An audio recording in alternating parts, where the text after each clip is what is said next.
Hello दोस्तों, आज मैं आप लोगों के सामने एक नई कहानी बिल्ली और चूहे की कहानी लेकर आई हूँ। अगर ये कहानी अच्छी लगे तो प्लीज़ लाइक करें। चलिए शुरू करते हैं। एक बार एक बिल्ली थी। वो बहुत ही चालाक और चौकस थी और उसकी इसी चालाकी और चौकसी को देखकर चूहे भी सावधान हो गए थे और अब चूहे बिल्ली के हाथ नहीं आ रहे थे। एक समय ऐसा आया कि बिल्ली भूख के मारे तड़पने लगी। एक भी चूहा उसके हाथ नहीं आता क्योंकि वो उसकी आहट सुनते ही तेजी से अपने बिल में घुस जाते। भूख से बचने के लिए बिल्ली योजना बनाने लगी। तभी उसके दिमाग में कुछ आया और वो एक टेबल पर उल्टी लेट गई। उसने सभी चूहों को यह सोचने पर मजबूर कर दिया कि वो मर चुकी है। सारे चूहे बिल्ली को ऐसे लेटा हुआ अपने बिल से ही देख रहे थे। उन्हें पता था कि बिल्ली बहुत चालाक है, इसीलिए उसमें से कोई भी चूहा अपने बिल से बाहर नहीं आया। लेकिन बिल्ली भी हार मानने वालों में से नहीं थी।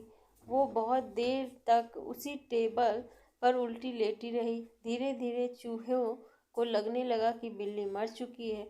वो जश्न मनाते हुए अपने बिल से निकलने लगे। चूहे जैसे ही बिल्ली की टेबल के पास पहुंचे, उसने उछलकर 2 चूहे पकड़ लिए। इस तरह बिल्ली ने इस बार तो अपने पेट को भर लिया, लेकिन चूहे अब और भी ज्यादा सतर्क हो गए गए 2 चूहे खाने के बाद बिल्ली दोबारा भूख से तड़पने लगी, क्योंकि चूहे अब बिल्कुल भी लापरवाही नहीं बरतना चाहते थे। इस बार पेट भरने के लिए एक बार फिर बिल्ली को योजना बनानी थी, लेकिन इस बार छोटी योजना काम नहीं आने वाली थी। इसीलिए बिल्ली ने अब खुद को पूरे आटे से ढक लिया।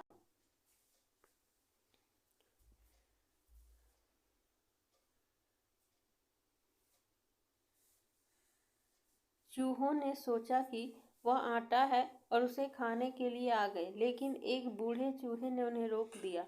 उसने ध्यान से आटा देखा तो उसे उसमें बिल्ली का आकार दिखने लगा। तभी बूढ़े चूहे ने हल्ला मचाना शुरू किया। उसने कहा, सब अपने बिल में चले जाओ, यहाँ आटे में बिल्ली छुपी है। बूढ़े चूहे की बात सुनकर सारे चूहे अपने बिल में चले गए। जब बहुत देर तक एक भी चूहा बिल्ली के पास नहीं पहुंचा, तब बिल्ली थकने की वजह से उठ गई। इस तरह बूढ़े चूहे ने अपने अनुभव से सारे चूहों की जान बचा ली। बिल्ली और चूहों की कहानी से यह सीख मिलती है कि बुद्धि का इस्तेमाल करके धोखे से बचा जा सकता है।